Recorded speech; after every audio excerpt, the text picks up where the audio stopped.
Okay, so just a quick disclaimer, actually the quickest disclaimer. If you hear like a bit of croakiness in my voice, obviously my voice is originally very croaky and deep, but if you hear like more croakiness than usual, then it's because, my I have a sore throat. So, maybe you guys don't even recognize, but I do have a sore throat, believe it or not. But of course, as you guys can tell by the title, in this video, we're going to be talking about why Saitama will be the one to kill God, my theories about this recent chapter, what I think about this recent chapter in more depth, and just everything surrounding this chapter, and just how I find this chapter a lot more interesting than probably a lot of people in the fan base do.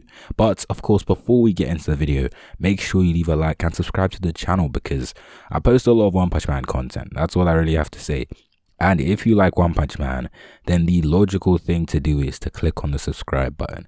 It's like when you see something you like to eat, the mechanism in your brain is telling you to eat that thing that you like to eat. So same thing goes here. I think that's a pretty good analogy. But apart from that, let's just get into the video. Now, starting off with, I guess, just a brief overview of what actually happened in the chapter. If you want a little bit more in-depth stuff or a little bit more of an in-depth explanation as to what happened in that last chapter, then you can check out my chapter review, which is not doing as good as I thought it would, especially since the certain thing that happened in the last chapter. But anyway, this chapter was basically just Saitama versus Garo, but like not Saitama versus Garo, if that makes any sense. So they basically just exchanged a lot of words. Garo was telling Saitama that he's become a true monster, he's gonna wreak havoc and despair for all mankind equally, etc, etc.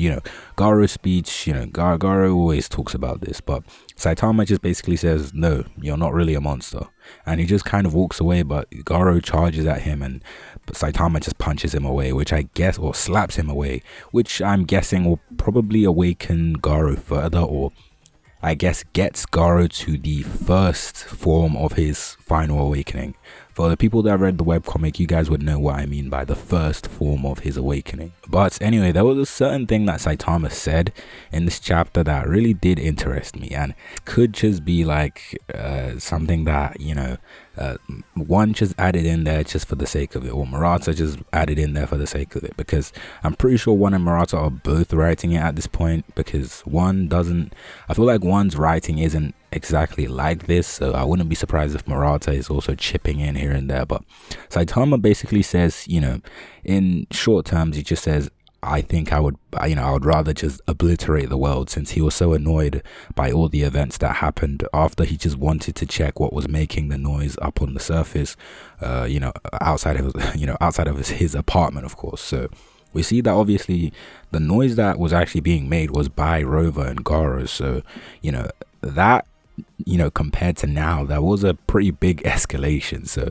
it's pretty understandable why Saitama is angry from a personal level. But of course, Saitama basically says this, and we actually see that, after God talks to Hermless Emperor back a couple of chapters ago, when we actually got the first colored panel of One Punch Man, by the way, just so you guys know, that's just a fun fact for of you that, didn't know, but we actually got the first, colored panel when God appeared in the series, which was pretty, it was pretty fitting, because God was something that we've never seen before in the series, and it is pretty much confirmed to be the main antagonist of One Punch Man. So it was pretty fitting for that to happen. But anyway, as we know, these two have the same text, meaning that Saitama could possibly be a literal god. And I know there's been some speculation around, Zonin has made a few videos about Saitama being, the god Ra, which makes a lot of sense. And I'm not trying to steal his theory, but it kind of does make sense now that I really look back at it, that both God and Saitama have the same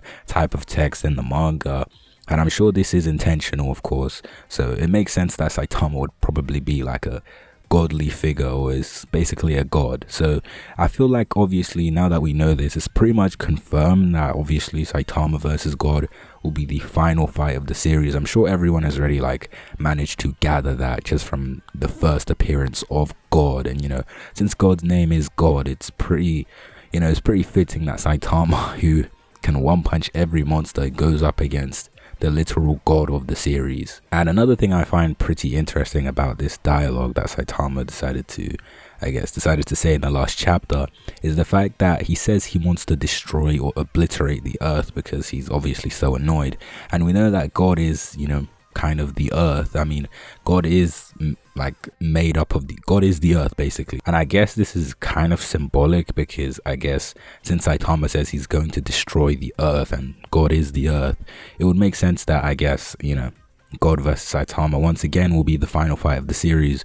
And of course, God probably doesn't know that Saitama is his final opponent, because if he did, I'm sure he would, do anything or go by any means necessary to get rid of him. But of course, God hasn't done that. God hasn't even really acknowledged Saitama's existence, probably until now. Like, my theory is that after this, I guess, arc, God is probably going to recognize Saitama as his biggest threat, because we know that, from the moon, as we saw in the last chapter, in this exact panel, God was watching down from the moon. And we know that since the moon has that crater, it's kind of like another symbolic thing of, God watching down on the surface and the battlefield and what's going on. So it would make sense that I guess after God has finally seen that this is the person that's been one punching all of my creations, it would make sense that he would want to, apprehend him by, I guess, trying to get rid of him once and for all. But after this arc, I'm not too sure how God is going to go about that, because